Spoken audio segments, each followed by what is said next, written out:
How's it going, everyone? Welcome to the first Wednesday stream. Yeah, it's a little bit different than what we're normally used to, different time. So I'll kind of break down what I'll be doing today really quick. So today I'm going to be doing a different skin texture on the Ouranosaurus here. So let's see. See this skin texture here? I believe this was made by Fire Slaffy. So we're gonna start working on this texture on the Ourano today. I have a bit of setup that I gotta do before then that I'll be doing here on screen, but it's not a ton of stuff. And then we'll just get started.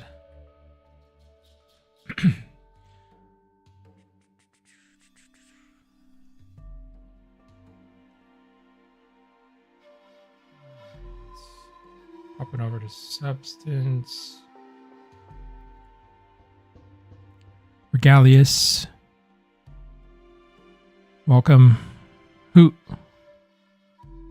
Hey Hoot, how's it going? Change of pace, yeah. Okay. So I gotta get this guy set up properly. Unfortunately, a bit of this has already been done. So I'm just gonna utilize some of what is already here.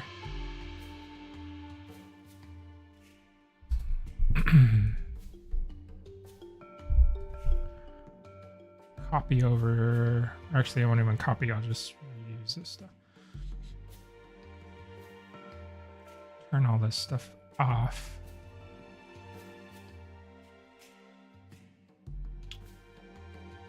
Get this color right.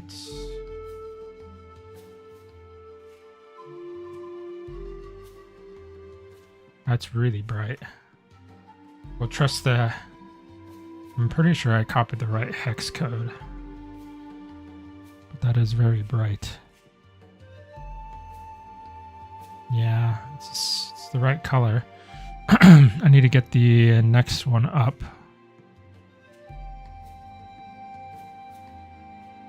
Change this to this color.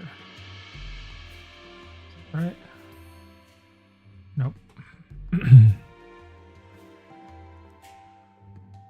It's this one.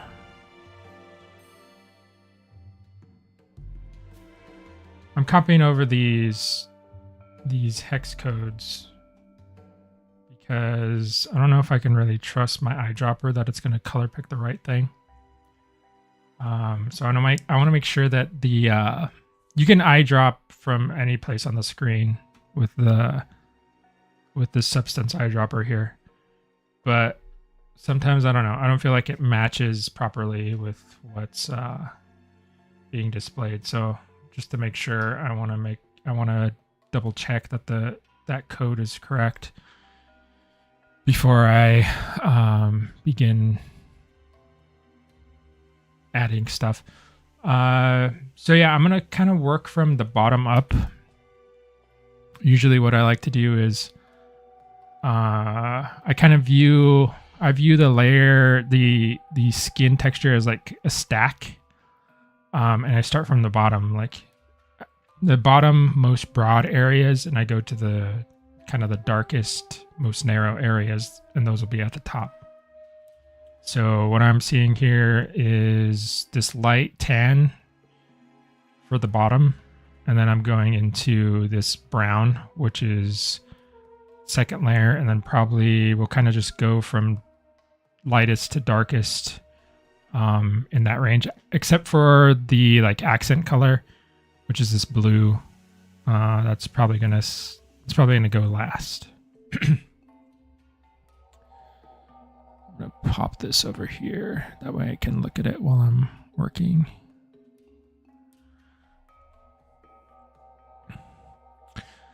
I'm doing all right. It's a bit, yeah, it's a bit strange. It's kind of a change up, right? Streaming in the evening. It was a bit hectic to like get things set up because I had to do a bunch of I get off work at 5. And then I had between 5 and 6 to like make dinner, get all the dogs their food as well. Some of my dogs have medications and stuff that they gotta take. So I had to get all of that like situated and done before the stream started. It was a bit hectic. Otherwise, it's good. I'm good.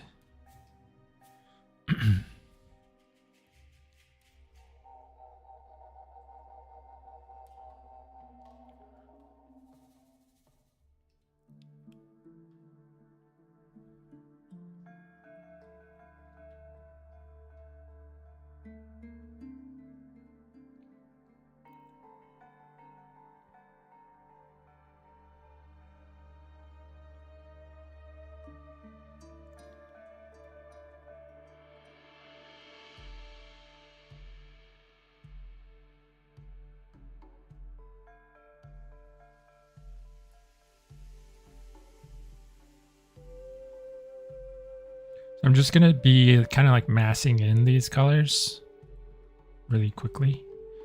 I'm not going to be super careful about it. And then later on as we go, I'm going to be a little bit more specific with how everything's being stacked up here. But for right now, I just want to get the general shape and area of them in. So we have something to look at and judge.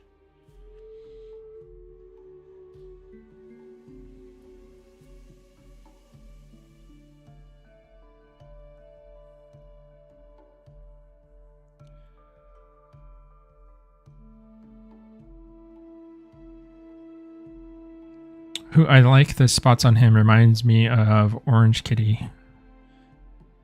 Of your Orange Kitty. Oh, okay, cool. He has spots on his sides and stripes on his legs. Oh, nice. It's a lot to cram in to an hour. Yeah, a little bit.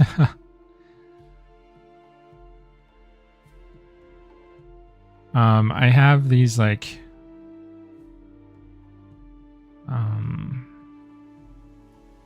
I guess they're like warm-up food, like meals, warm-up meals that I can just throw into the microwave. But I had some ingredients from that I bought for a different recipe, and they needed to get used or they were going to go bad. So I had to do that. Otherwise, I would have just popped in one of those in the microwave and been fine. But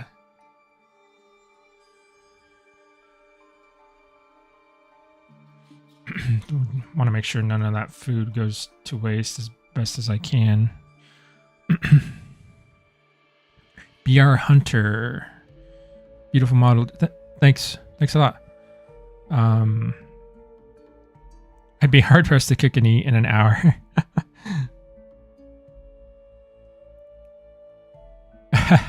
I kind of did scarf down my food. I hope it doesn't come back to bite me later. I don't think so. I think I'll be fine.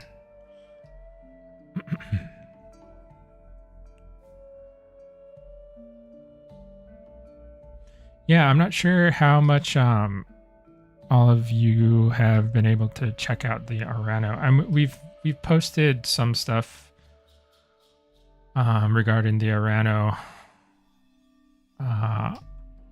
on Discord, I believe, and in the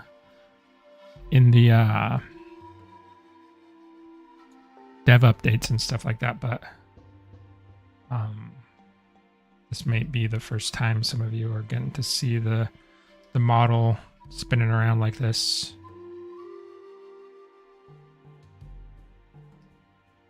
So yeah, this was an interesting model. I haven't done many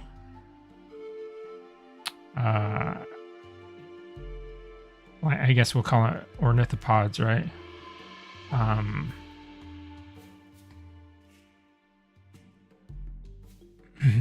Especially like I don't know if Ouranosaurus is considered a hadrosaur. I think it's an iguanodontid. I can't remember. But yeah, I haven't done many of these guys. Only a handful. And not to like, I don't think I've done very many to final like this. It's kind of like, I have so many 3D models that I've started, but I just haven't finished because I bounce around from model to model so often. So I have a big library of stuff that's just sitting there. But Ouranosaurus is actually, this is the first time I've sculpted an Ourano. So it was pretty cool to learn about the species. One unique thing about this model is it was actually sculpted from the skeleton upwards. So I made a skeleton, kind of like a simplified skeleton. It wasn't like super detailed or anything. It just had like the major masses of all the bones in there. And then I added in all of the muscle groups, and then we merged those muscle groups together to get the forms, and then refine the forms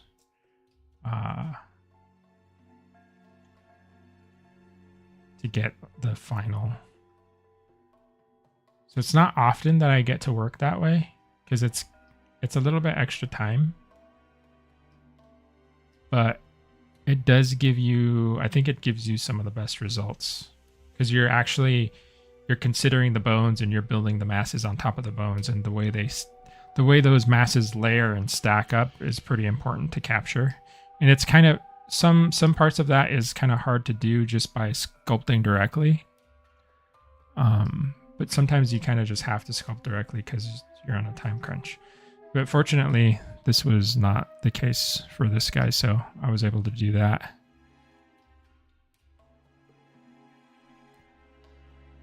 So I'm pretty happy with the way the sculpt turned out.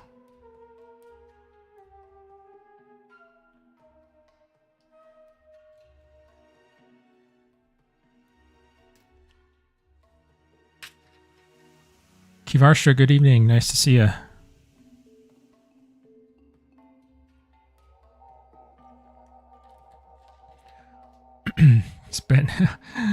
spent some time doing animation and your mind is now kaput.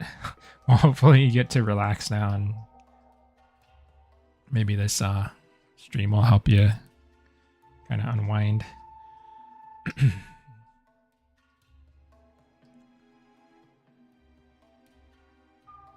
I have my my reference up to my left on my different monitor. So if you guys keep seeing me look over and up to the left, that's why. I'm trying to match the shapes right now. Actually, maybe I should just keep it up here so you guys can see. My face is in the way. It's here.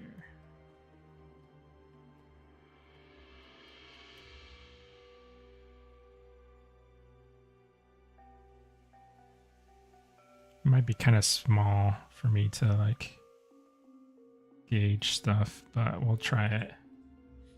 So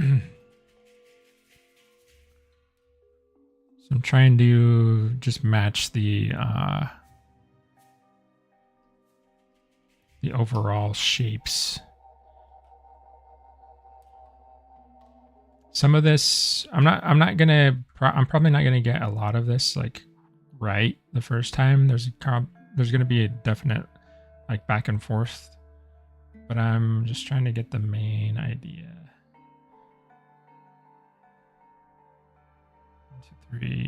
1, 2, 3, 4. Another 4. Fourth one is like right here.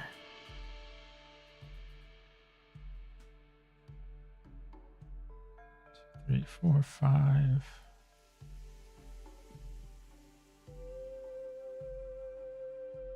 6, 7, 8. mountain. And then there's a couple little tiny ones here.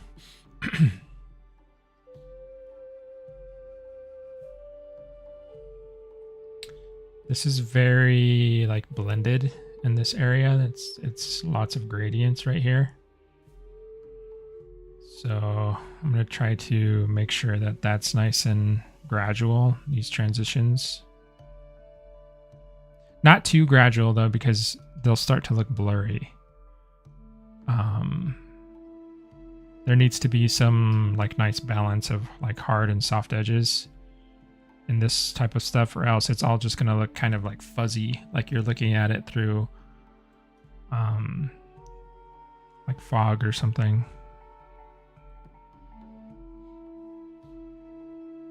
So I don't want that to happen. So, okay. I think that's good enough for the first layer here. We're going to move on to the second one and make sure we're picking the right color. Pop over to Photoshop and grab that really quick.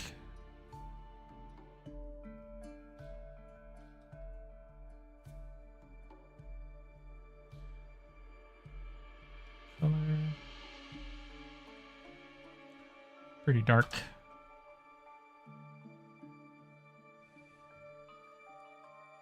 Make sure that we are painting on the mask. Okay.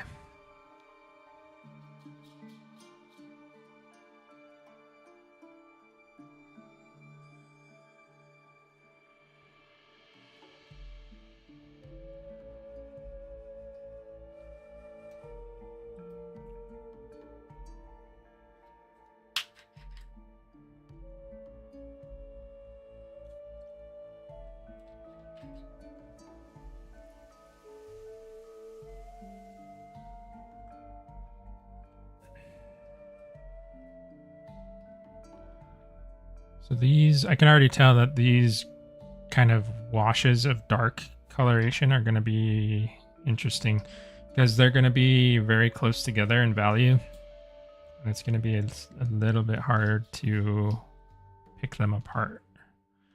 But I'll do my best here.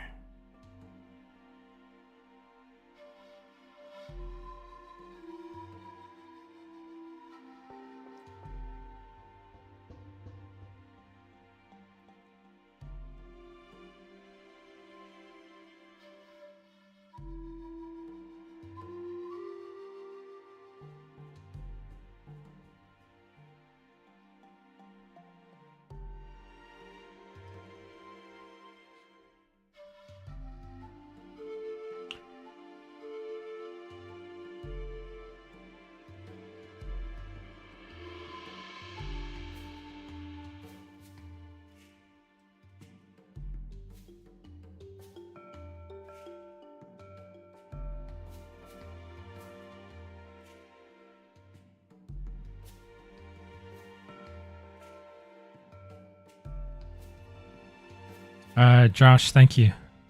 Joss.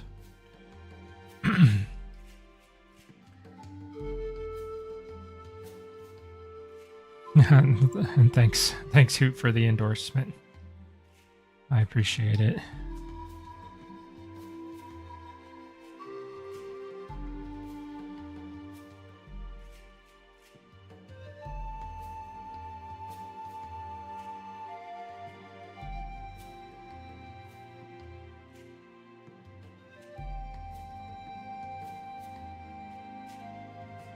There's 3 subtle stripes here on the arm. I'm trying to get in there.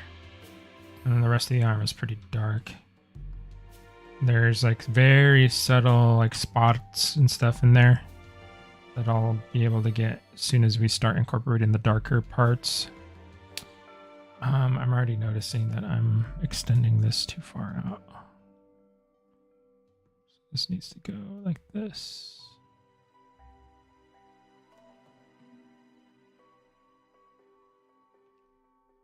A little bit more like a harder shape there.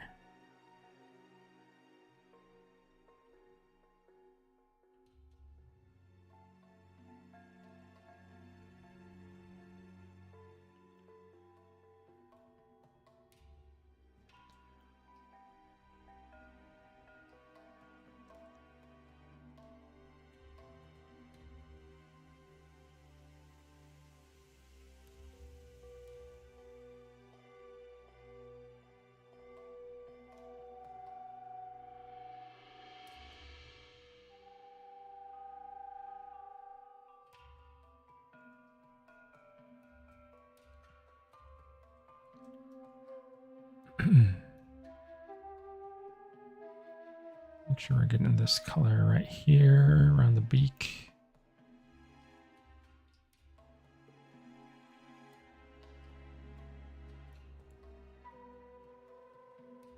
Then we'll turn our attention to the hind leg. Looks like there's a little bit of this area here is getting some of that actual, like the base tan colors coming through here super faintly. So I need to erase some of the second layer here to get that back.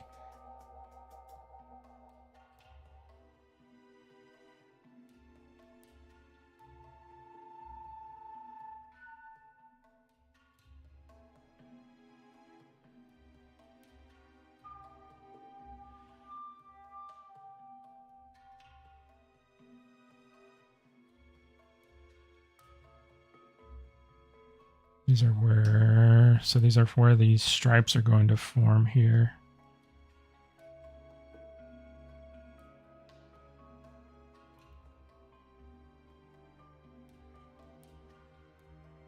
Some of this, this tan is kind of,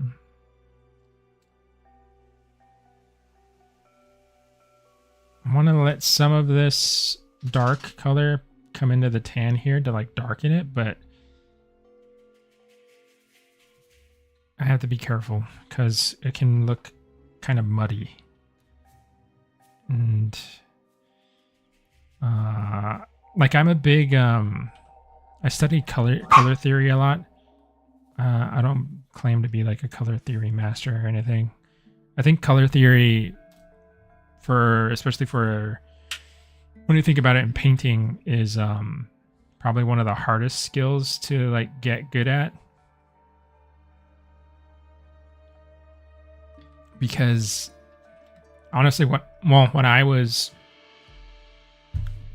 in college, there wasn't that many great resources to study color theory. There was one book that I was lucky enough to find after searching for a while. No instructors in my college taught color theory, like specifically. They touched on like concepts of it here and there, but they didn't like go into it in depth at all, really. So a lot of the color theory stuff I had to learn on my own. Majority of the color theory stuff that I learned that helped me a lot comes from James Gurney's book, Imaginative Realism. And then another really good color theory book that I learned from was, I think I have it behind me. It's one of my favorite books.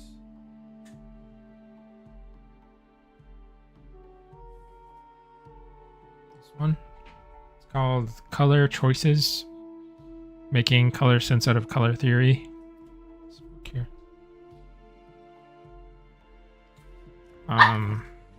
It's called from Stephen Quiller. Quiller? I don't know. Hey. And I believe that this guy, I can't remember for sure. Yeah, he's from near where I grew up. In like southwestern Colorado. So that was pretty cool. His book ended up being really, really useful.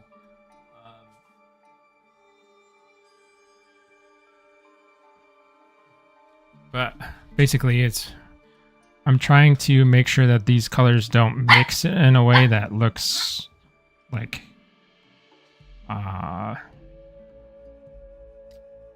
muddy is the best way I would be able to describe it. There's some of it going on here in the concept, but I want to see if I can make it make sense here without like deviating from the concept too much.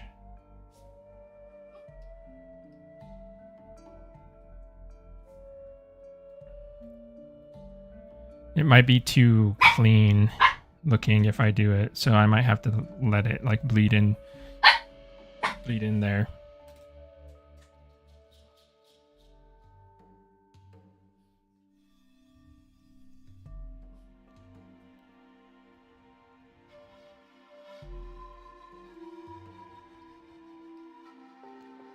And then this area here, I'm just gonna like blot out so I can see what I'm doing, and then I'll bring it back.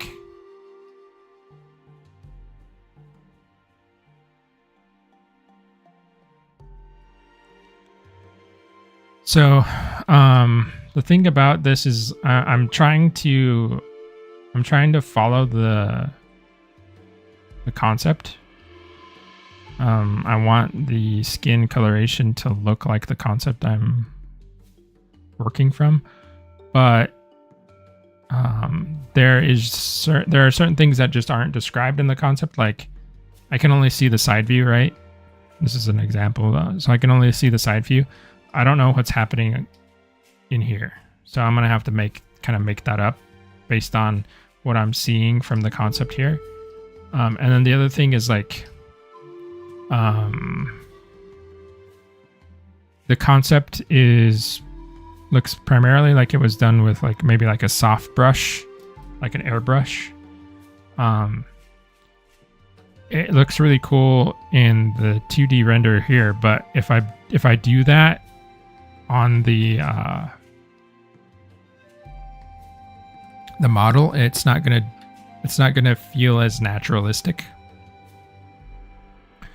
So there's a little bit of like I have to follow the concept, but I also have to add information that isn't necessarily there. So I'm trying to do that kind of respectfully. I don't want to like completely overtake what's been done here, but I also want to make sure that it's going to work for our purposes, you know. So it's a balance.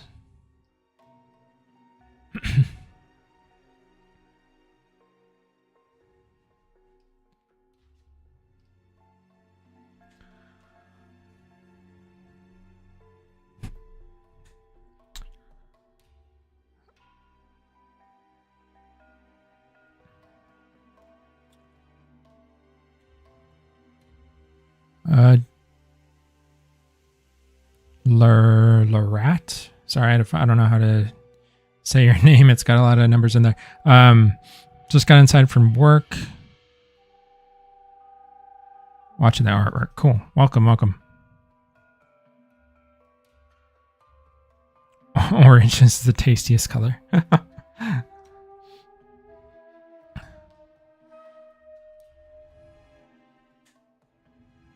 Yeah, the pupper is barking behind here. Sorry about that. I have all 3 of my dogs in my room right now.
Labrat. Okay, sorry.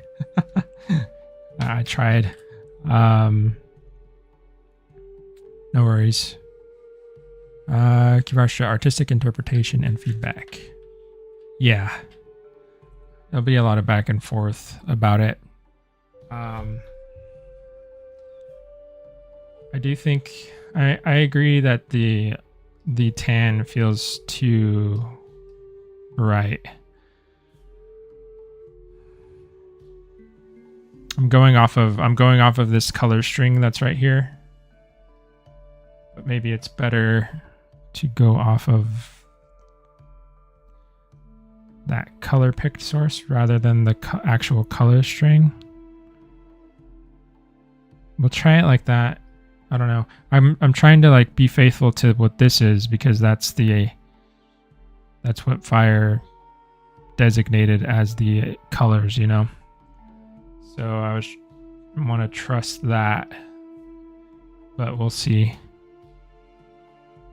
I do agree that it looked too bright on, but the thing that's weird about Substance, sometimes it doesn't really look.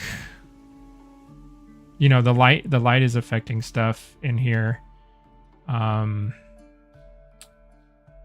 It's also this like what you guys are seeing inside the viewport right now is also not necessarily what it's gonna look like in game. See if I can get more neutral, and like these play a factor too. So the color temperature of these environments really affects the way the colors are perceived. So I'm going to take that to... I should have done that to begin with, but... These neutral ones, see how these are just black and white? They're just adding light to the scene. They're not adding like color information. So they're not tinting the colors like the other scenes would. Like if I use this, see, it turns really kind of nasty green. You wouldn't want to paint like this because it distorts your perception of the colors. So I will do this and we'll keep on moving. I mean, it's really easy to change. So if that ends up not being the right color, we can just swap it back to the old one. I'm about to add a new color in here though. Get rid of that. What does my color picker say?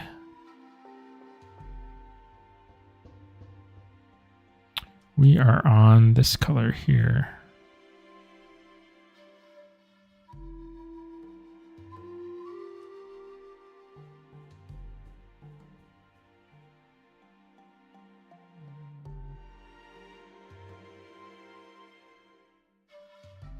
This is going to be pretty dark. Yeah. Okay. That's looking, I really like that. The way that it's fading in here into that brown. That looks really cool. Too bad we're going to undo all of it. Because that's part of the old skin.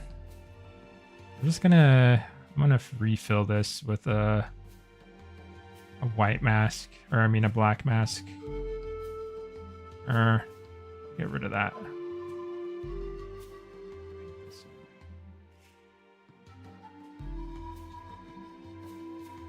Oh, wrong one.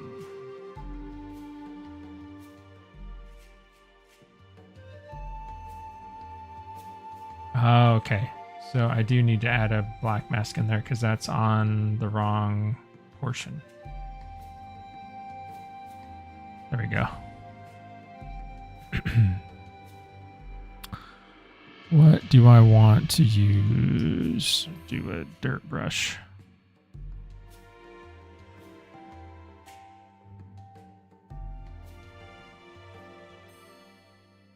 Yeah, it's getting a little bit harder to tell where I'm making marks now because the values of these are so close. We'll do our best to...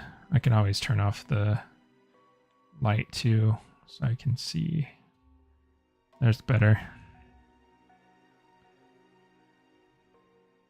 I'm gonna make this kind of irregular.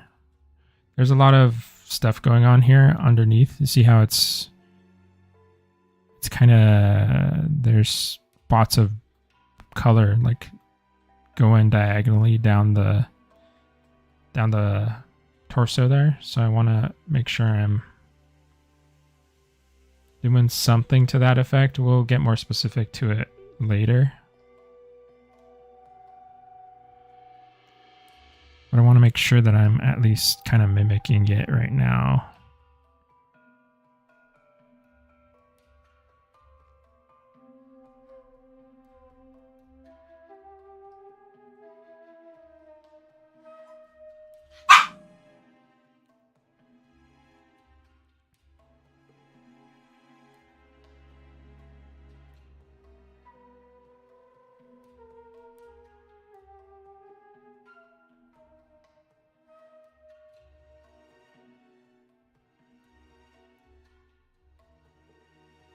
This back side of the head is pretty dark.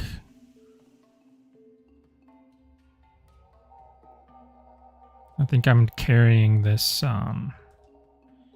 this white stripe a little too far.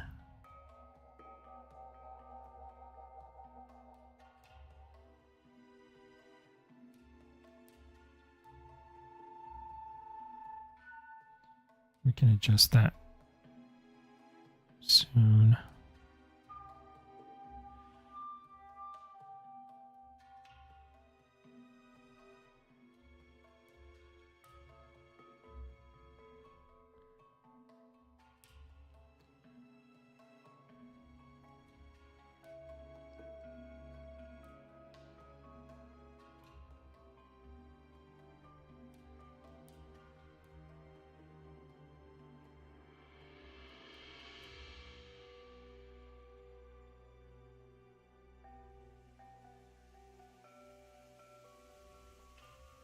This fades out really nicely here on the muzzle.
It's a lot.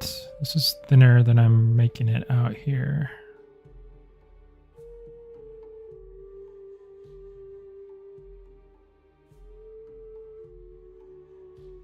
Pops up here on the head. This can be a bit stronger right here.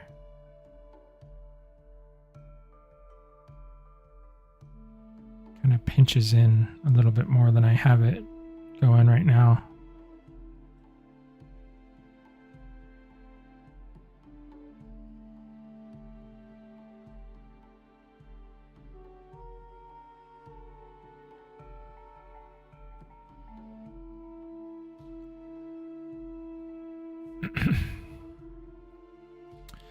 Let's see, I need to see the material because I need to see where the border of this jawline is.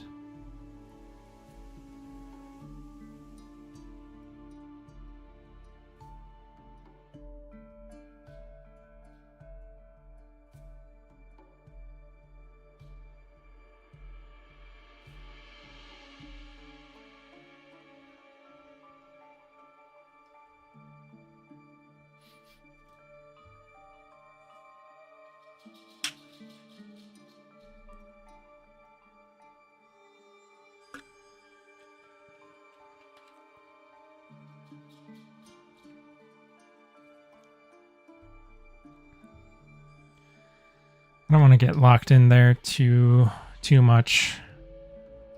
I need to keep moving on the rest of it. It's the point. The point right now is to just keep moving on the block in. All of the like very small shapes and stuff,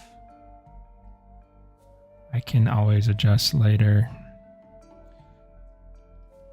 It's really easy to get kind of stuck in on, it just happened to me right there on the face. Sometimes you can't help it, but I want to just keep going.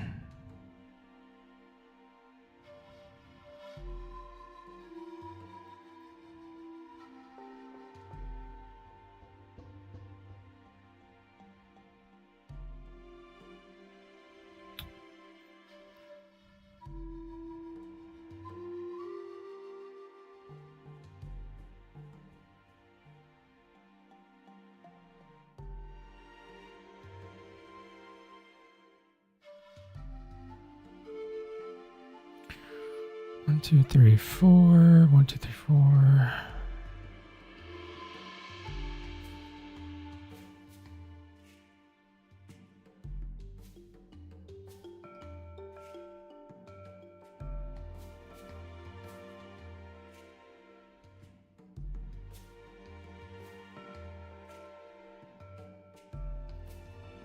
Very tiny one.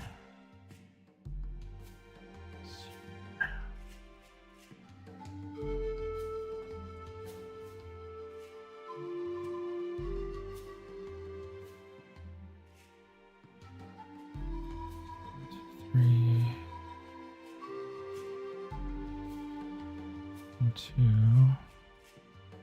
Not 2 little tiny ones here. Sorry guys, I'm kind of like mumbling to myself. I'm just thinking out loud a little bit. I'm not really articulating.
Kirashtra, close to the brow. Oh, yeah, you guys were you guys were letting me know where to move stuff. That's okay. Yeah, we'll refine everything down. I think we all collectively like zoned in on that face area.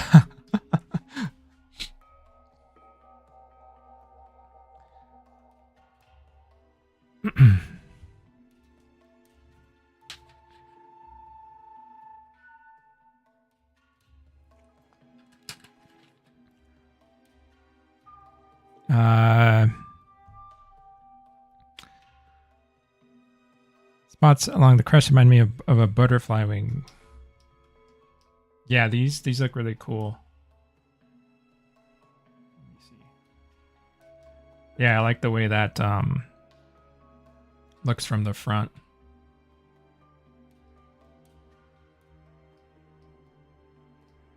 That's going to be fun to kind of resolve, because we can play around with, because even you see on the concept here, you know, it's got this blue here on the crest, but we don't actually know what it looks like from the front. So we can kind of play around with, like, you know, is it like a teardrop shape? Is it like a heart shape? Is it, you know, what does that look like from the front side, or the front view, I mean. So that could be fun. But yeah, so far I'm really liking the way it's starting to look on the model. Let's get down here in the tail.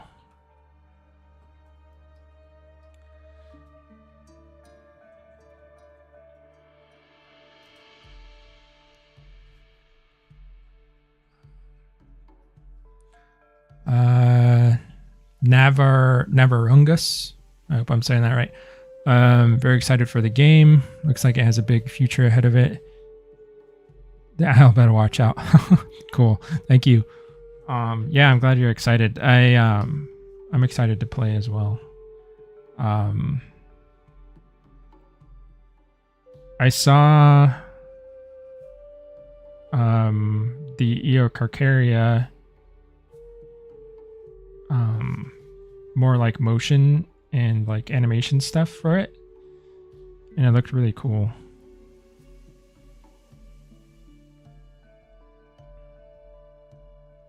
So I'm excited to actually see that guy walking around in the environments and stuff.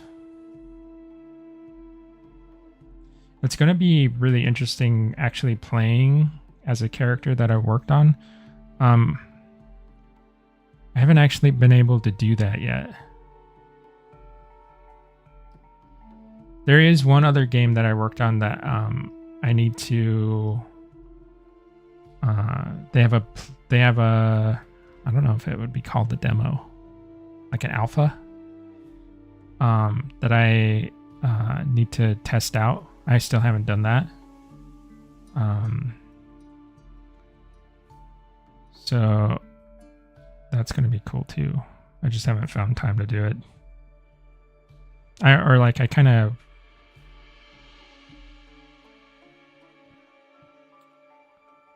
forget, honestly.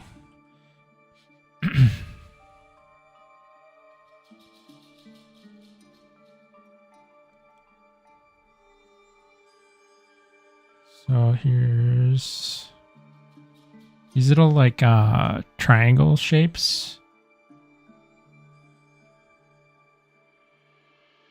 I want to be kind of careful about these. I think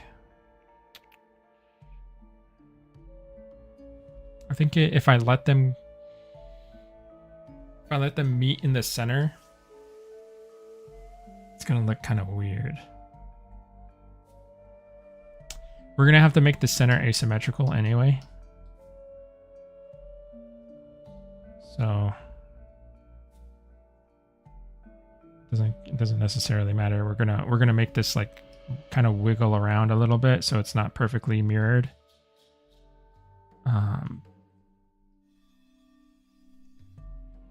But I'm just gonna block it in like this for now.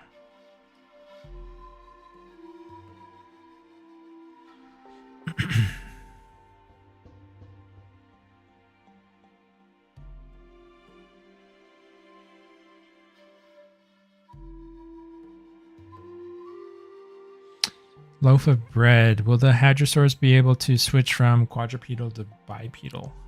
You know, I don't know. I'm not sure about that.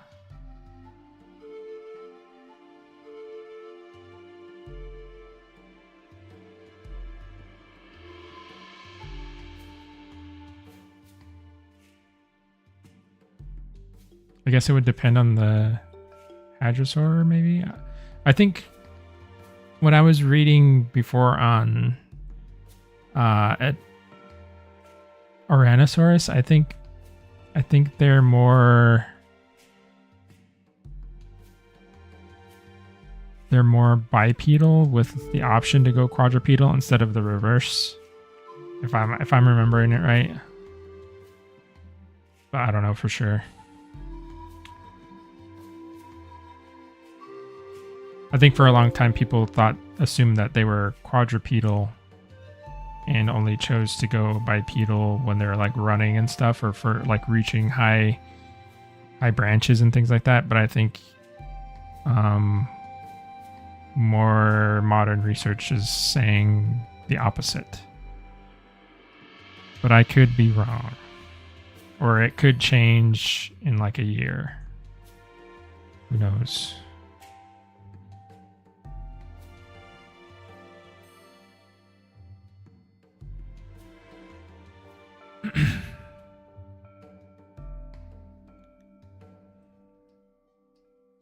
I think that's one of the reasons why I chose to sculpt it like this, where it's standing up in its neutral pose rather than being on all fours.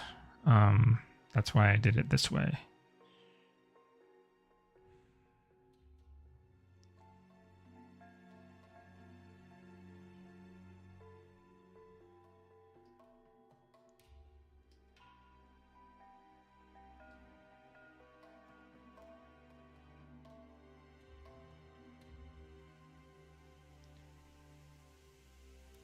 So I think there's an opportunity to do something pretty cool here.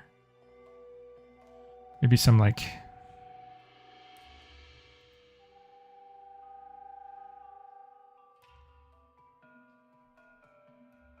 gradual spots, or like a little bit of stripe coming in here or something like that.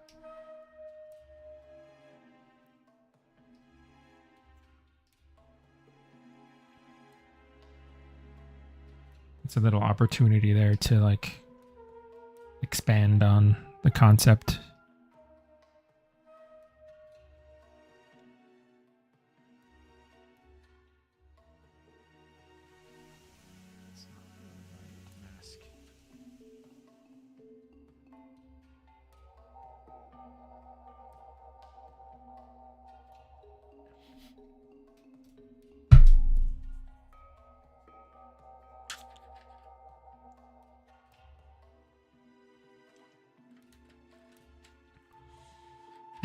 Let's move on to I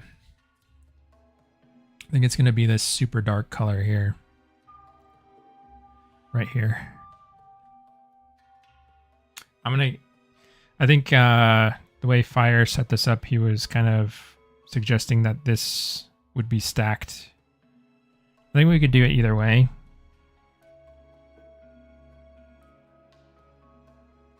This blue would be stacked before the black.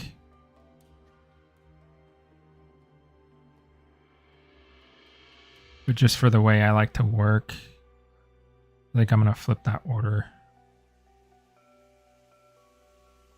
There's 1, 2, 3, 4, 5, 6, 7 colors here. We have 1, 2, 3, 4.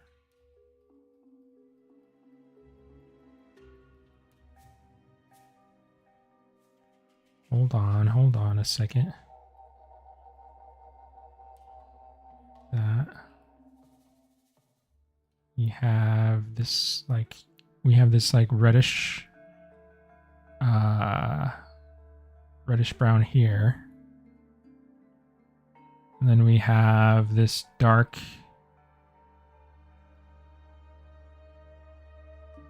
I think I missed a color. I think I missed this color here in the front. We're gonna color pick that one really quick then. This is gonna be a challenge. I can already tell because these values are so close in like value and color temperature. It does add a lot of nice variety in the. I'm gonna flip these in the skin pattern though, so I definitely want to achieve that. But yeah, that's gonna be tricky. Yeah, see, it's so this dark orange, I guess technically it's a dark orange, dark neutral orange, is it's like, because it's more gray, it feels cooler than the rest of the other colors. And that's what I'm seeing like in here, all these like cool splotchy things in here. That's what I need to make sure I'm incorporating. Actually, I'm going to switch this mask. So this mask that we just finished, I'm going to take out. I'm going to copy it.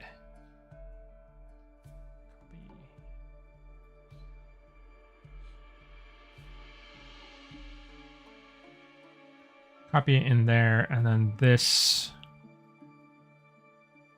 darker color up here, I'm going to remap.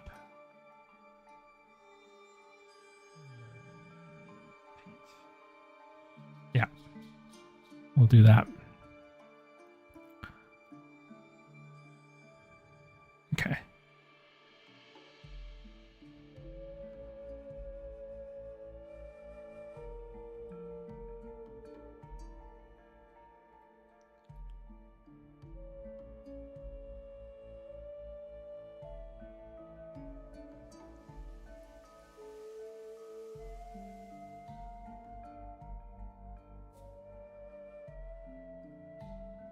Cool. And like super dark stuff, I think is going to be the most minimal. Looks like it's around here on the back mostly, in the very front of the thigh.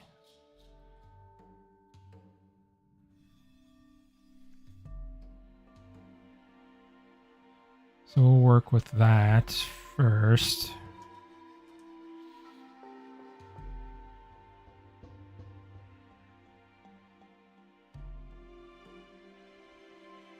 Okay.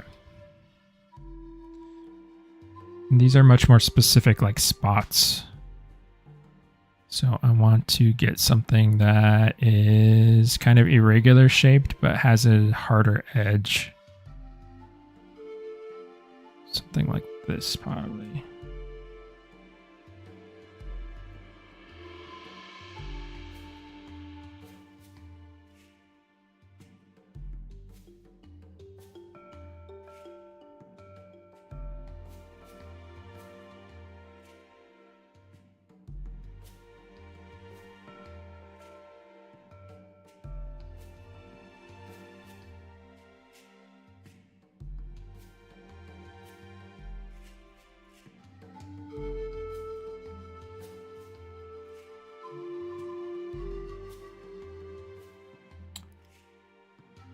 I don't see very much of this right here, but I kind of want it to blend in there.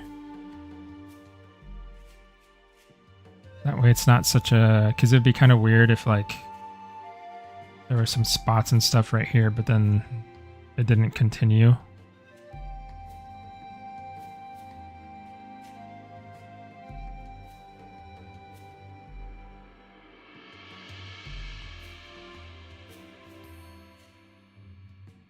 I want to make sure this stuff up here is getting pretty nice and dark.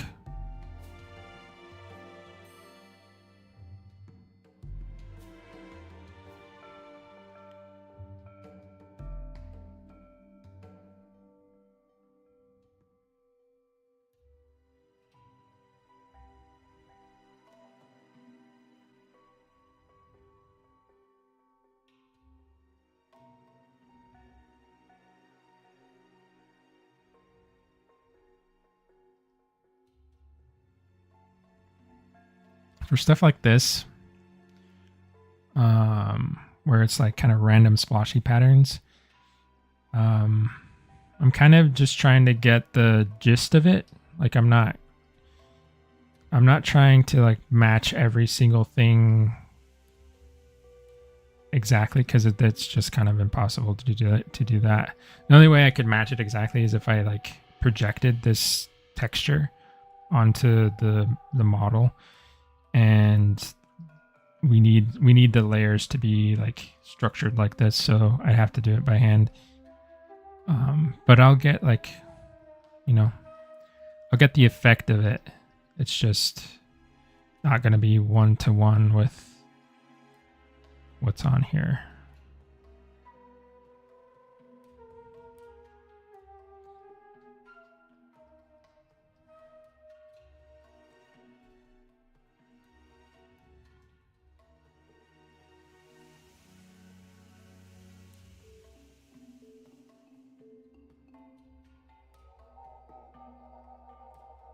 And just keep cruising through.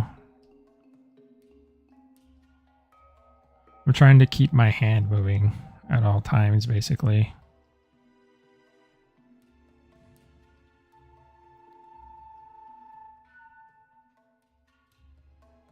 Just to keep pace.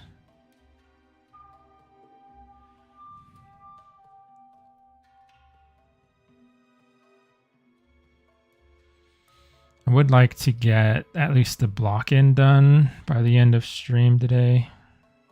We have about an hour. I think we can do it.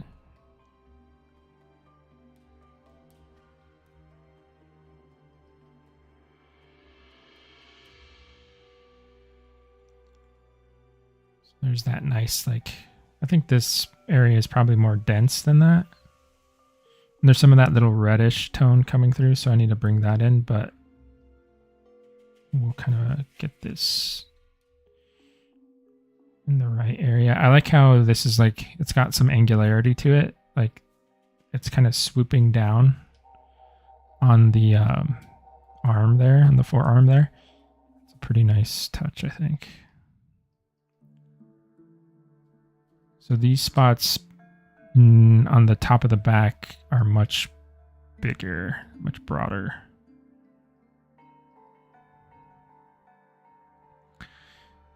This is actually very like impressionistic, I feel. Like the way the brush strokes are being added here. I like that effect a lot.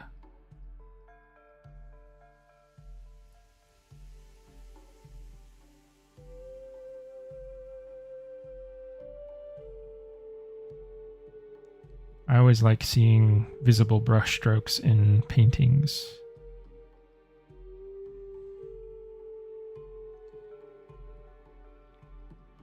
Of course, we don't want these to look like brush strokes on an animal, but the like overall impression I think is cool.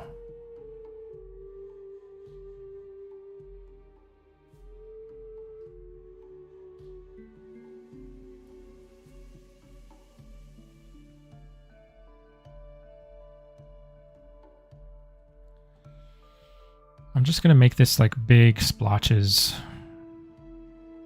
because we'll kind of fill these in with the blue later. So these are gonna be like big spaces where the blue is gonna fit inside of.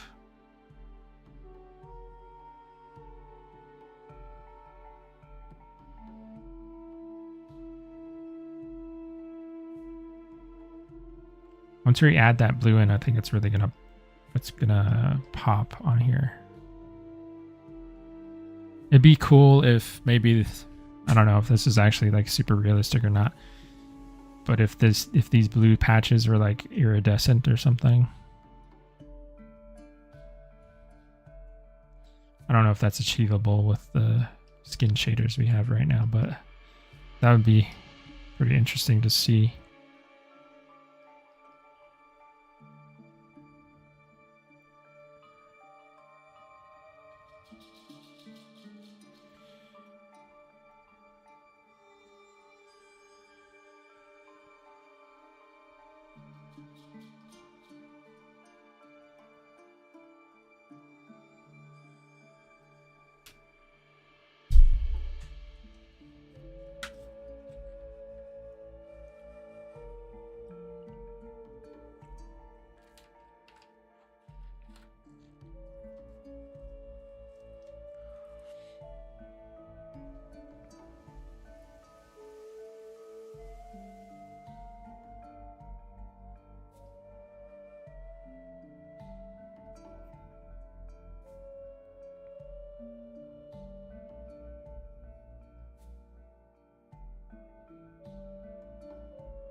Okay, so on the leg here, it's starting to become more these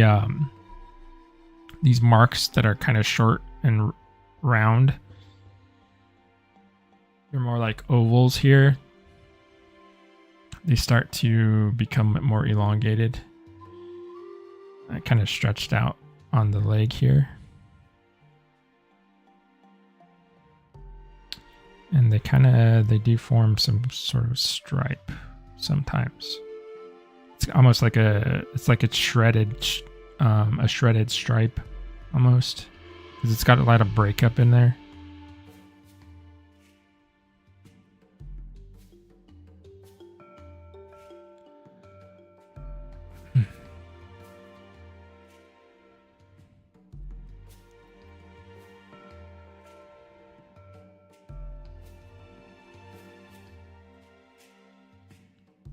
Then we go. Yeah, I'm pretty happy that I caught the missing color there, because I would have been really angry at myself later on. I think I would have had to rework some areas, but I think that's more consistent with the concept, the way things are layered.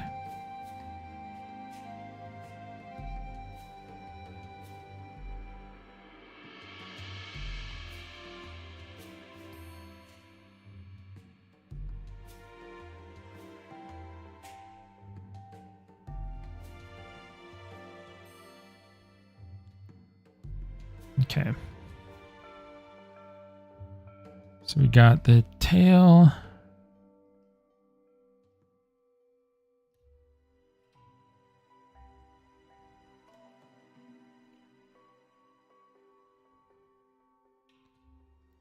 I think this stripe needs to be much wider.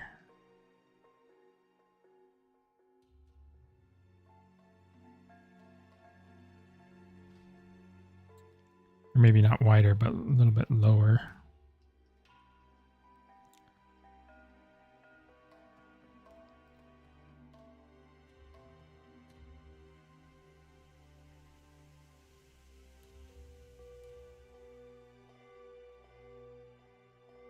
This area here is a little bit darker.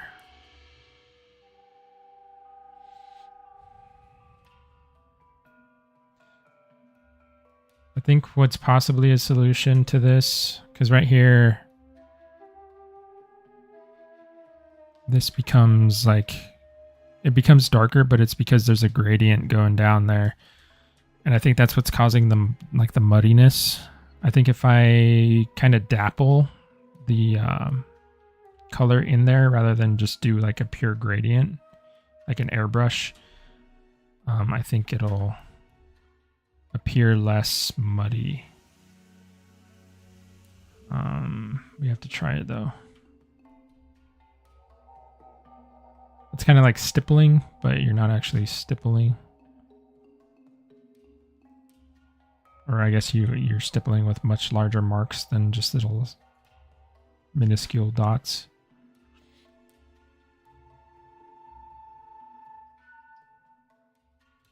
And I have other stuff here too. Like, so later on, we're going to be coming in with, so I'll give you an example. Where is this stuff at?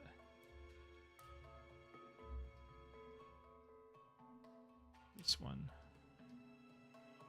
So you see this edge here? If I can zoom in for once.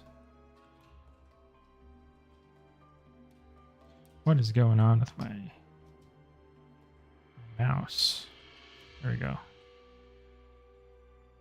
So you see this edge here? How it's really soft? What we will eventually be doing is coming in with, I have a lot of custom brushes down here. We're going to be coming in with stuff like this and adding in some details to all these edges.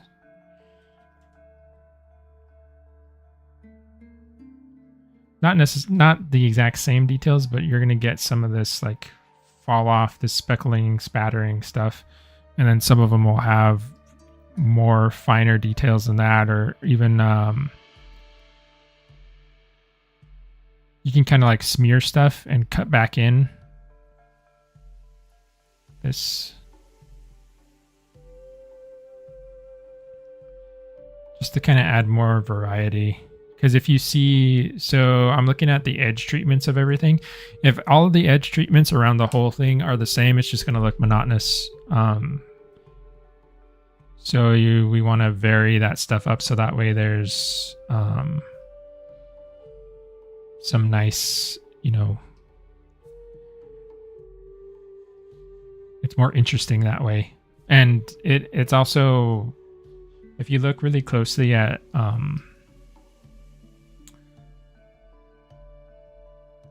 lots of differently patterned animals, a lot of them will have this sort of thing going on with them.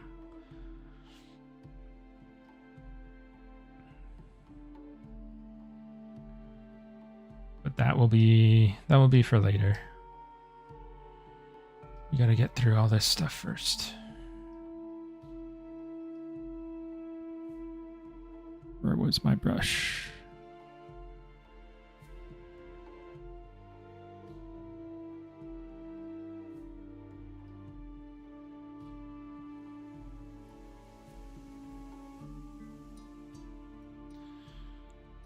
So this edge does not go all the way to the base of the tail. It kind of stops. And then this comes up here.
All the way down to the tail tip.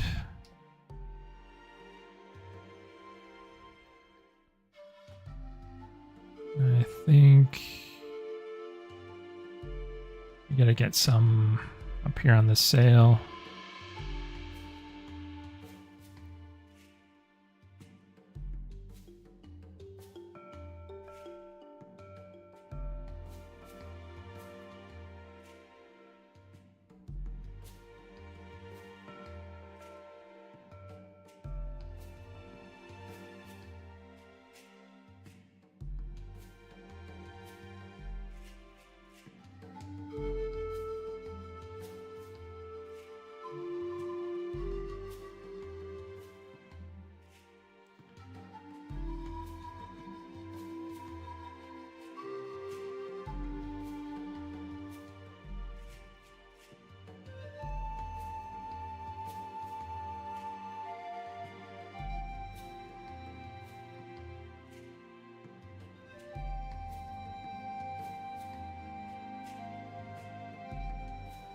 Okay.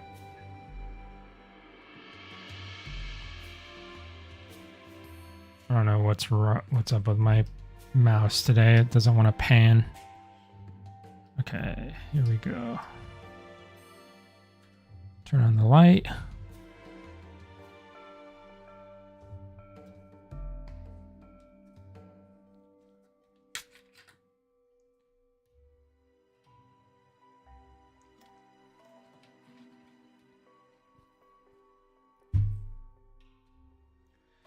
I just realized we still have to get inside the mouth and do all that stuff too.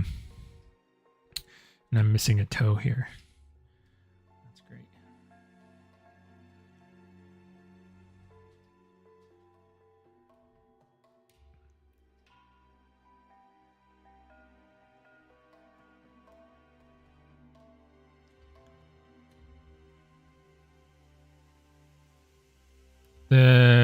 The mouth and stuff aren't too hard. It's just I got to make sure that they're handled a specific way, so that way when we get them ready for export, they're like handled separately from the rest of the skin.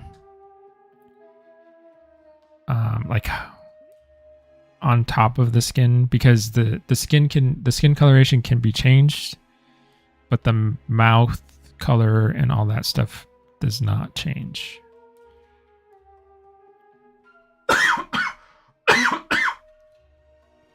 Excuse me. Yeah, so they have to be handled a little bit differently. They just got to be on the stack up here. So like this is all. I should actually label this. This stack is going to have all the skin colors, and on top of this stack is going to be the mouth and the claws and stuff like that.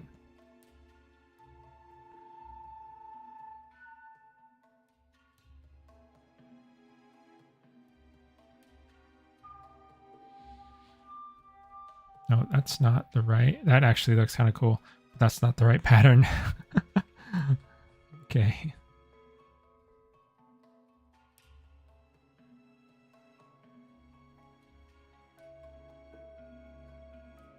That's the skin coloration that I designed initially. Let's see. Take this off. And we gotta pick this color. Now we can go for this super dark one.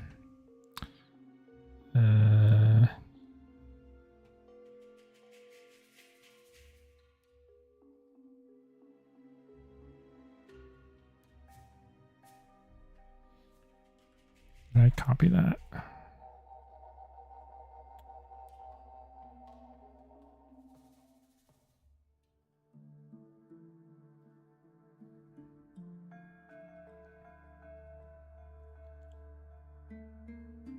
There we go.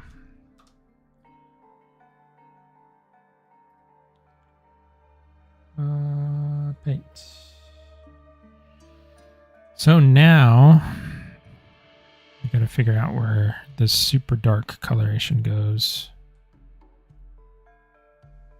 It's pretty minimal, I'm guessing, just based on what I'm looking at right now. I see it in here.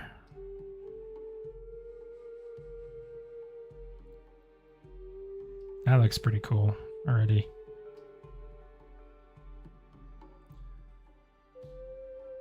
Base color.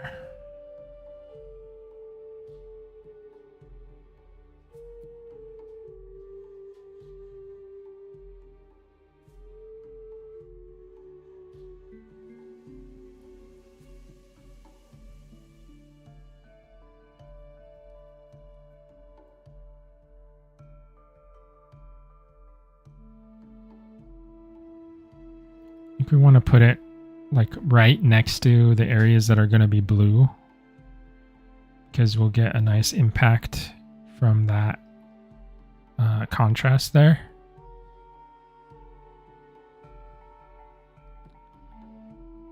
But I need something, a brush that's a little bit more gradual, a little softer.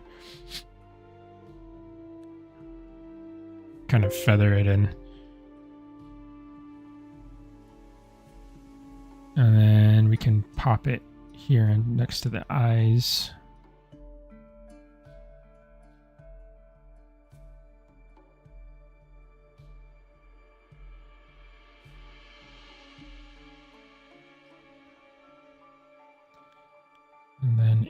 this stripe.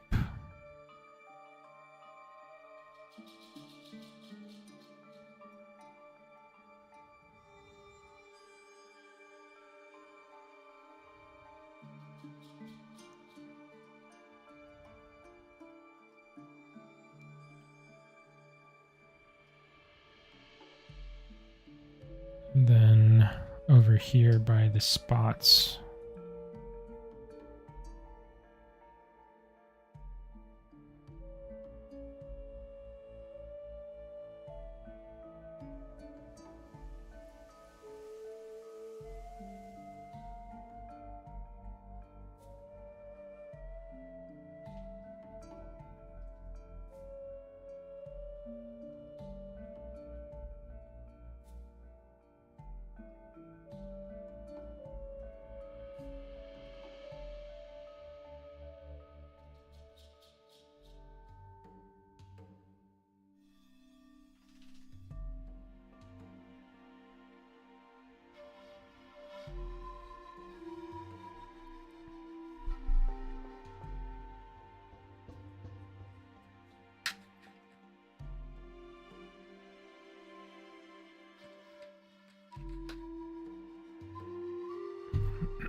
I think I'm going to keep this pretty sparse. I'm not going to add a ton of this super black color. In between now and the next stream, if I'm still working on this guy, I'm still working on this skin at that point.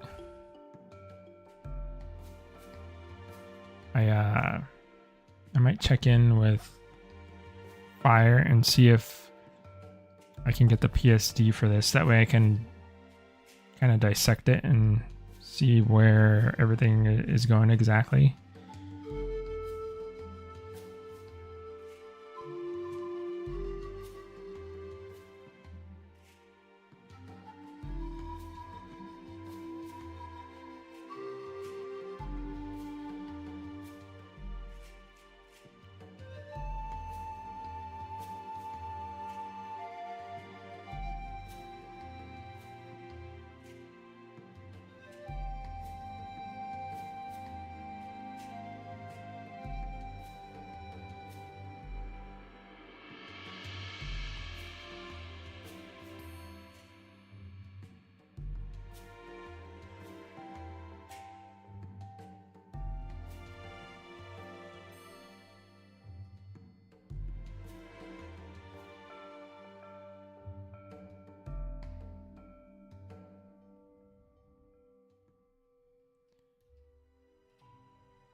That is my estimate as to where that goes. And now I'm going to start in on the blue here. Oh, this is a good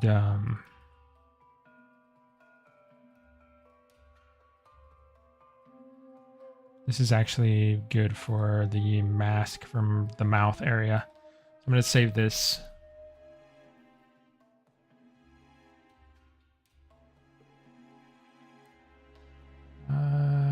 Duplicate layer. We'll reuse that because what I want out of this is the mask. See how that's already masked out for me? I did that on my other skin, so I want to reuse that. I don't want to have to redo that again because that area in there is super tight and I don't want to go back and remake that mask again. So that's good.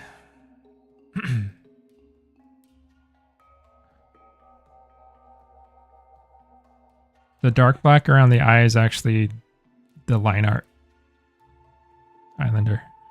I mean, I can go in there and do that if you like the way that looks, but that's part of the line art, not the actual, like you can see it right here.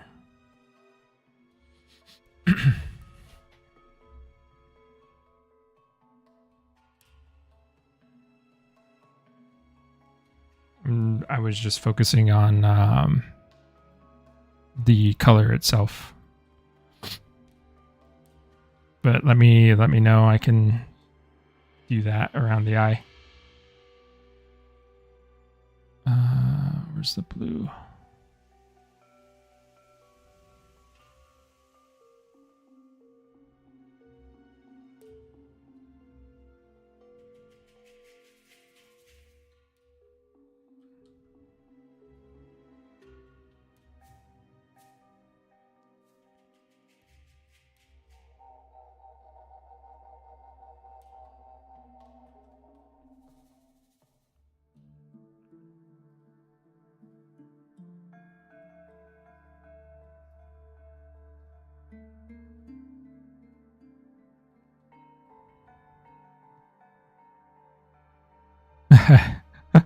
Hello.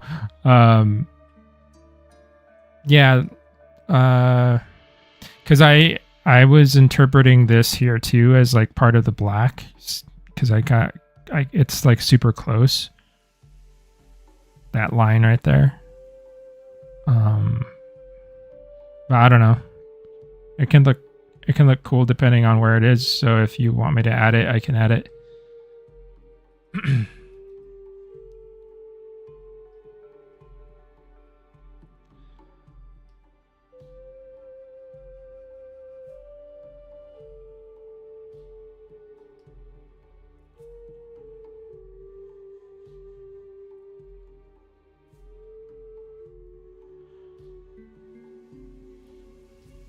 I think I'm gonna fill this in as like a very broad spot like this, just to get the shape down, like from the profile.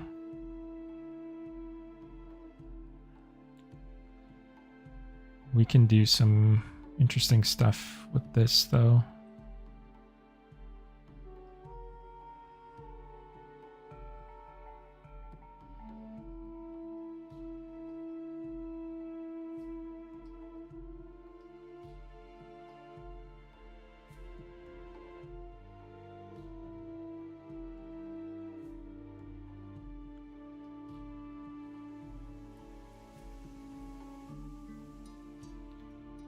And then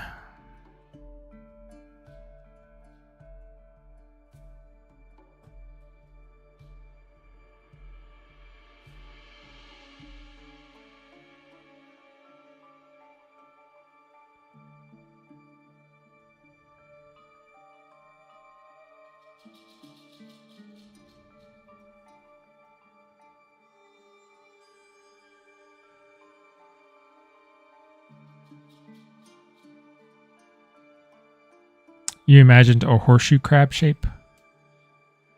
That could be kind of cool.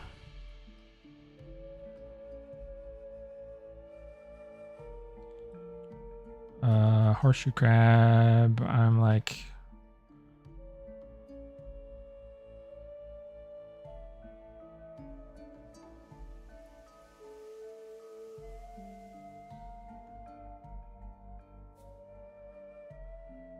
What does that look like from the side though? It's got like that little dip there, so I don't know. I don't know if that'll work exactly, but it's a cool idea.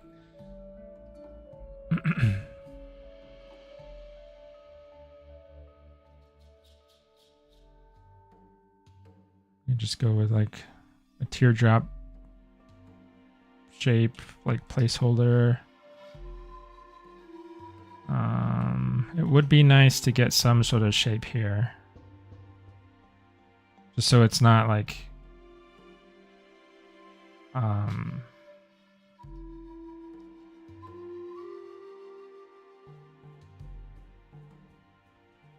think this could look kind of boring maybe if it's just a pure teardrop.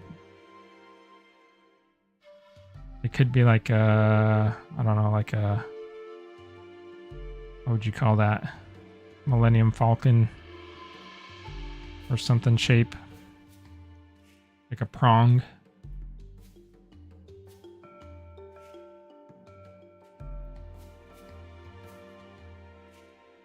Or it looks like a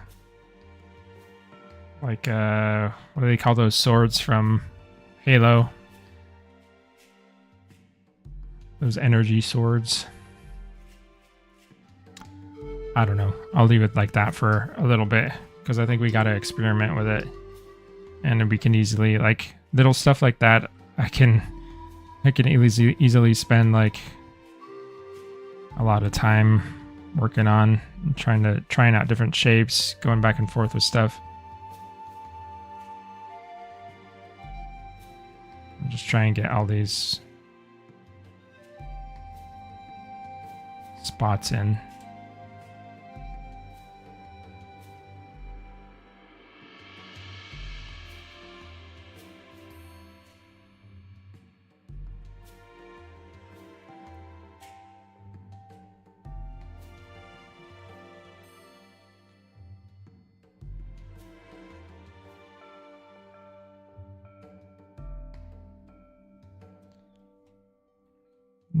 One, 2, 3, 4, 5, 6, 7, 8, 9, 10, 11.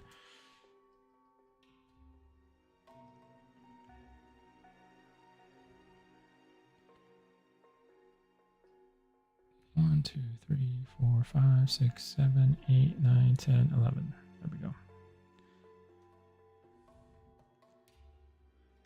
Okay.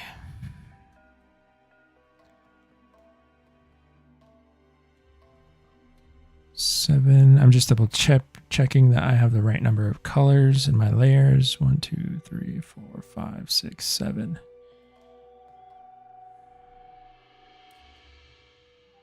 One, 2, 3, 4, 5, 6, 7. Okay.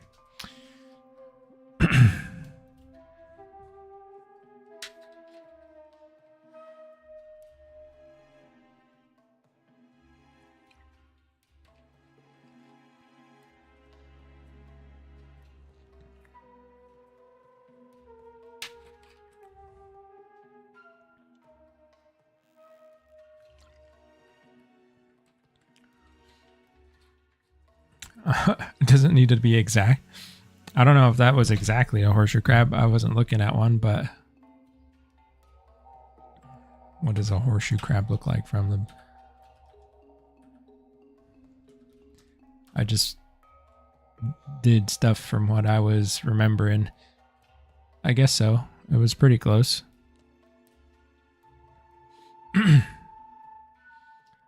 What am I doing now? Okay, so let's see, how much time do we got? 30 minutes. Before I move forward with this, so all of the skin colors are blocked in. We got to go in and finesse them and make sure they're all in the right spot and stuff like that.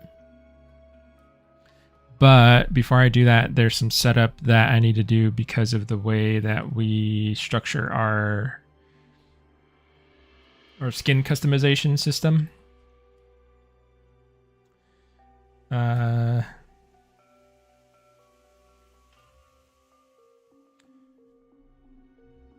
So I'm going to duplicate this whole layer stack. So this is all of the skin colors popped in here.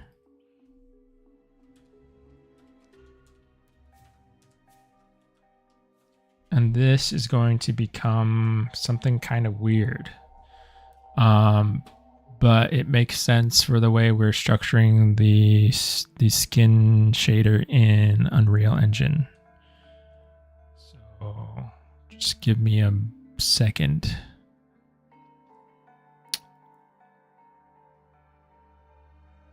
And I'm going to do something kind of cool. I'm going to make it so whenever I adjust anything here on the bottom, these colors also change to be exactly the same. That way I don't have to keep on copying and pasting these masks up here. They dynamically update. But it requires a little bit of a setup. Just give me a sec.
Sorry guys, I got a lot of little codes and stuff popping over here. I'm just making sure they're the right colors, because they have to be the exact correct colors or else they're going to display improperly in the game. And I want to make sure that they are as close to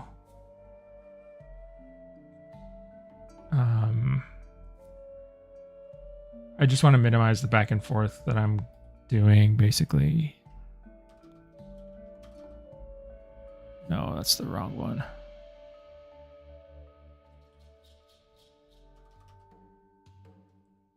Okay. So I know it looks really crazy.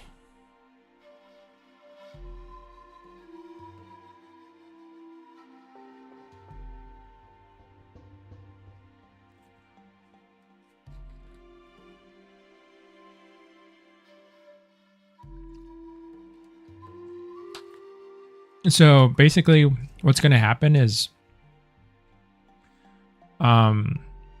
each of these colors, these bright, very bright colors, are going to be translated into a mask in the game. And it's going to tell the game which area of the skin coloration is adjustable. So in the game, you'll be like say you wanted to adjust the belly color. Well, that belly color is masked to this green. It's mapped to that green. So that's actually telling the game this color is the one that the player is adjusting. That's my best explanation.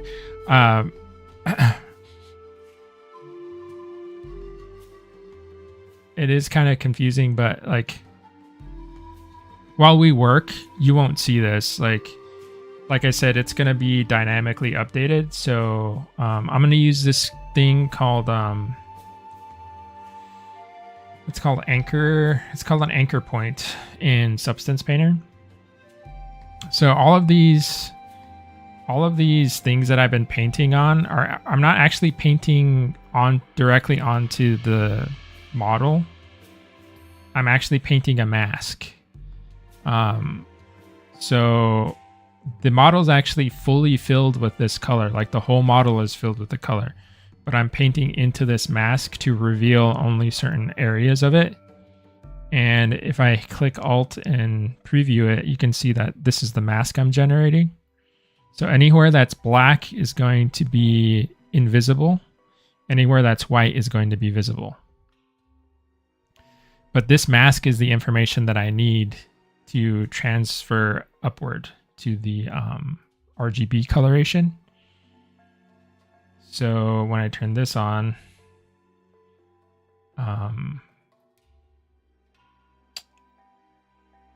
See, I'm going to add an anchor point here. And what this anchor point does is it's like a bookmark, essentially. And it looks at the mask that's being generated below, and it lets you reference that mask elsewhere in the layer stack. So I could take this mask, make a bookmark here, and then transfer it up higher in the stack and reuse the mask over and over again. So it's really useful when you're doing lots of crazy stuff that like say you took a while to generate a dirt mask for like the feet on the model, and later on in the stack you needed some more dirt basically around the same area. Well, it would be kind of like counterproductive to remake the mask again when you already did it. So you can take that mask and reference it upwards and then just do a little bit of modification, and you're done. You know, that's kind of what's happening. So I'm like automating stuff for myself, basically. I got to label stuff, and it's not really that fun to watch, but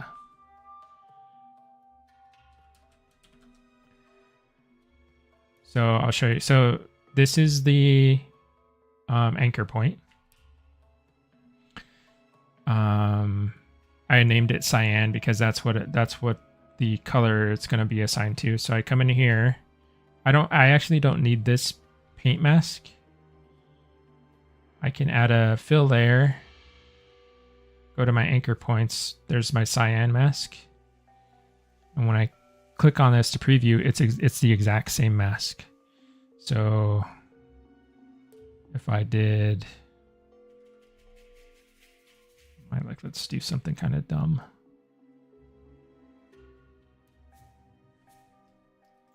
If I came in here and I did a smiley face on his side, when I turn on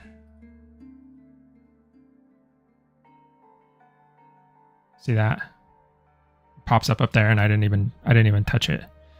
So that's kind of, you know, it's work smarter, not harder sort of thing.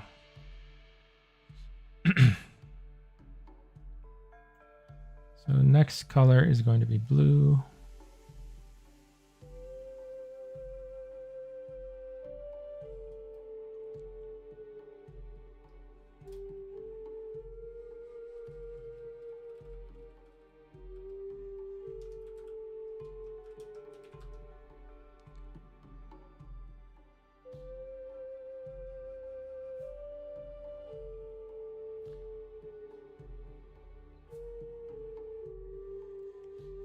Blue. We got pink or magenta. It's not pink. Cyan, blue.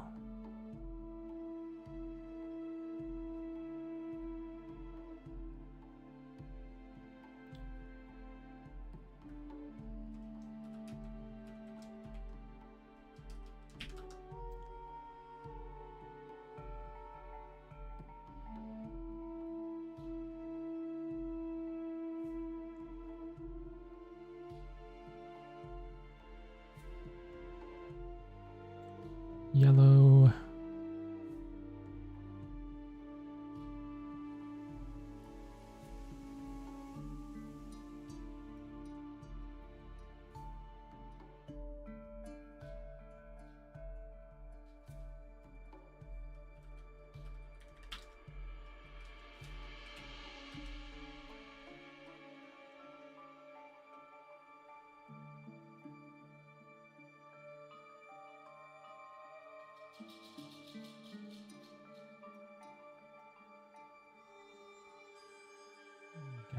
It's black.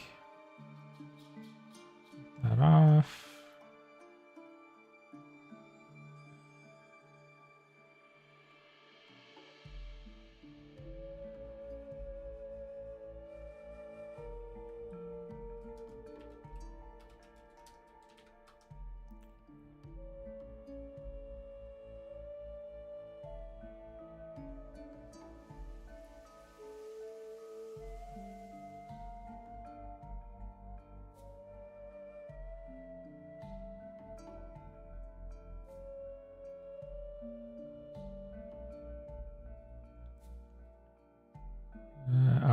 make them anchor point yet. We got red.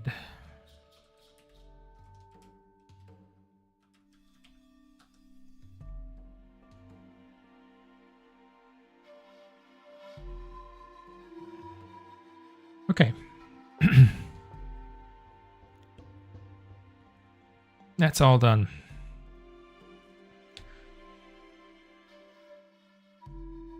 So now I have the RGB and I have the actual skin color.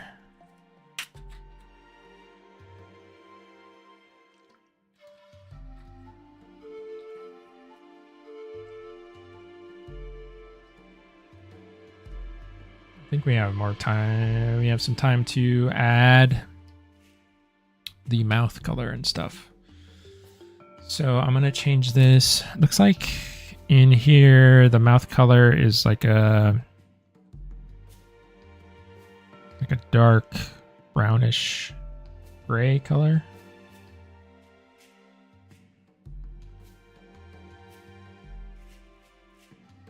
So we're going to do that.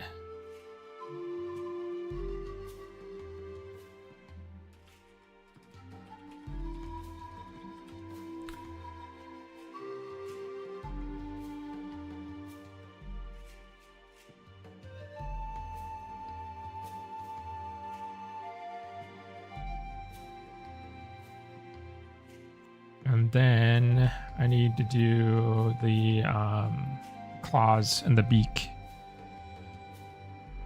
So we're going to duplicate this. It's going to be keratin.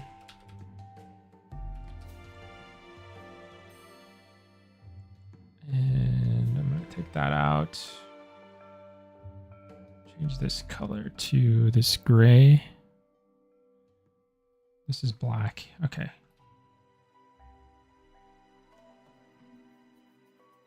Paint that there.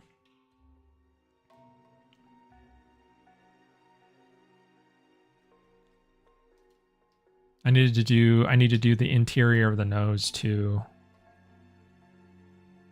It's going to be interesting because usually I make the mouth and the interior of the nose like a pinkish color. There have been times when I've done like, because reptiles can have really weird mouth, like the interior of their mouths can be crazy colors. So sometimes I do that as well, but usually it's some kind of like reddish pinkish color. And that's what I do inside the nose too. I guess we can do that as well here. Or we can have it match the mouth. This actually needs to go on top because I don't want the keratin to show up above it.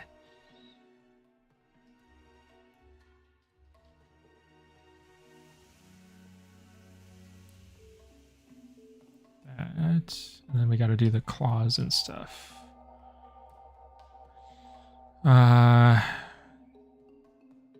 Ouranosaurus has such weird feet.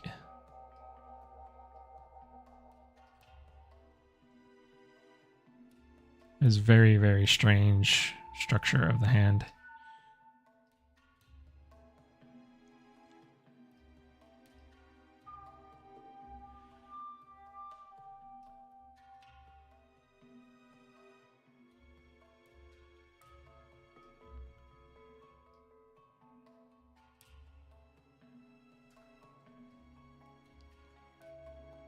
I believe that's a... No, I don't think that's a claw. I can double check on it though. And then these guys back here.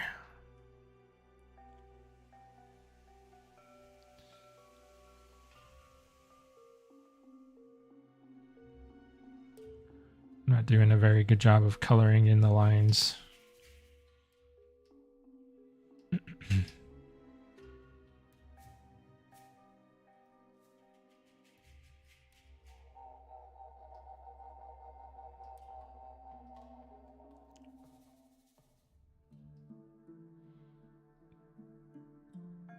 Yeah, it reminds you of Iguanodon. Yeah, it's a relative. I'm not sure how close it is, but I did use Iguanodon as part of a reference for reconstructing the hands.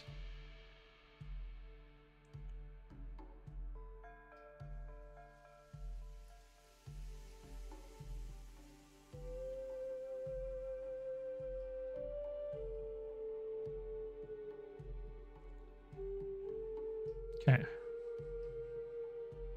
So I think right now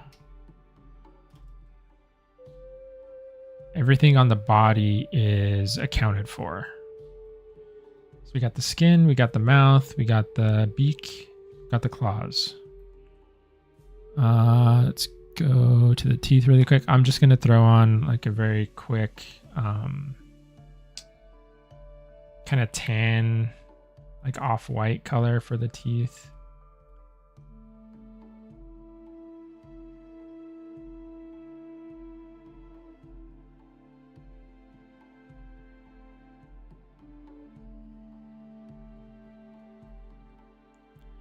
Just so it has something.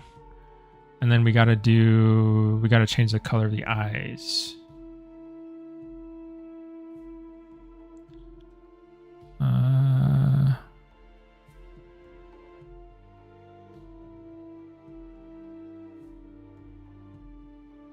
This color. This looks like an orange, something like that.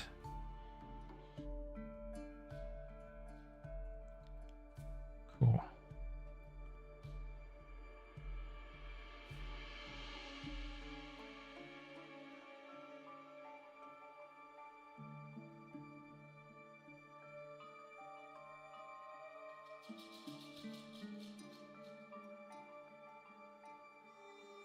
Just kind of rotate the light around, see what it's looking like.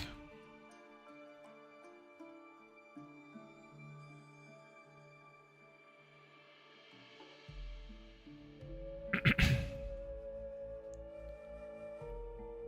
think it's looking pretty good for the first pass. Got a lot to adjust and like refine, but it's all there at the very least, you know.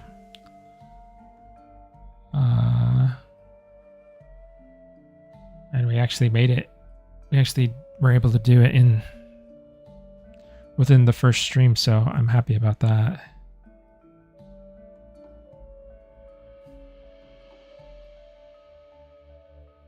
Cool. Yeah, is there any... Reminds me of Iguanodon. Gotta watch the thumb spikes, yeah. The eye and it does have a splash of green. That could be cool to incorporate. I think it might be a bit of an artifact in the concept, but the green-orange combo does work pretty well. It's kind of complementary in there, so we can try and maybe do some little flecks of green or something in there.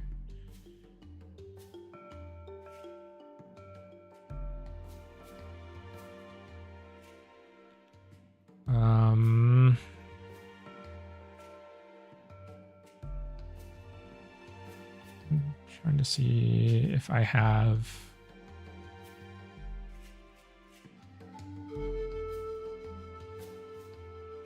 Oh, that's the UV for the eye.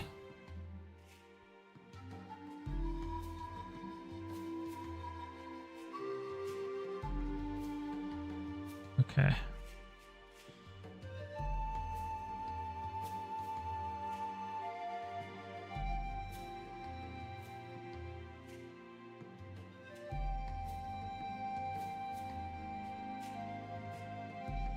Yeah, I think that's I think that's a good catch.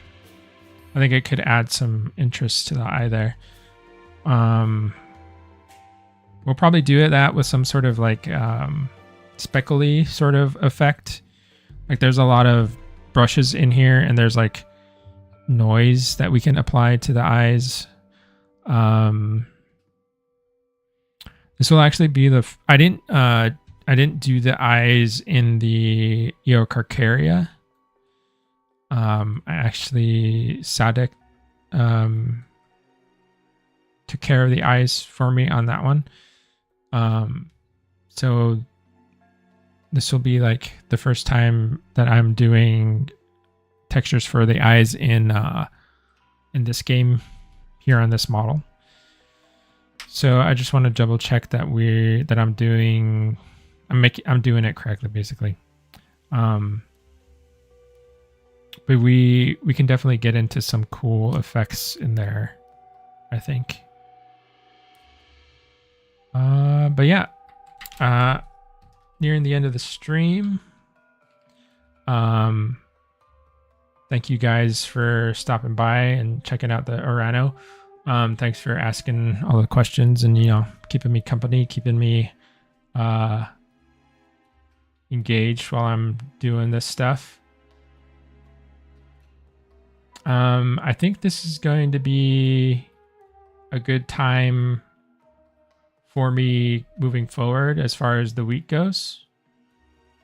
So next week we should be good to do another stream like this. I'm not sure if this stream is kind of different because it's kind of like